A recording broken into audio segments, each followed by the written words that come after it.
这一题跟你说，阿福伯呢在乌来下买了一笔土地，那这个土地呢，它的底是2a 加3，高呢是2a 加2的一个三角形土地。好，那因为呢土地重划的关系呢，他说呢每一笔土地呢都要被规划成长方形，或者叫长乘以宽这样子，就是做因式分解的动作。然后他就跟你讲说呢，经过重划之后，阿福伯原本购买的土地面积呢将会减少6平方公尺。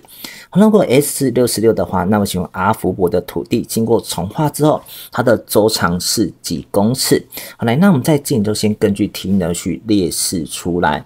那一开始呢，阿福伯呢，它的它的土地面积是多少？就是1/2，那底是多少？2x 加3。去乘上高呢是2x 加2。好，那经过重划之后呢，它是有告诉你面积呢将会减少6平方公尺。好，所以我们在这里呢就必须要怎样减6。好，来，那我们在这里就先来整理一下。2a 加2是可以把2提出来，好，那提出来之后呢，是这边就变成了2x 加3去乘上 x 加1。好，提出来的2可以跟前面的1/2刚好消掉。好，那后面呢一样还有个减6。那我们在这里呢，就是要先把它做因式分解嘛，把它变成长乘宽的一个形式。好，所以我们在这个地方呢，就必须要先把这个地方展开来。好，那我们就可以知道呢，这里是2x 平方，那一次项是2x 乘以1加上3乘上 x， 这里就是 5x。好，那常数项就是3乘以1再减6，就是-3。好，那我们接下来就要把它因式分解成什么？两个一次因式做相乘。好，所以呢，来十字交乘法1跟2嘛。好，那我们的-3呢，当然就是3跟1啊。好，那所以呢，这边如果放3，这里放1的话，负号放在它的身上。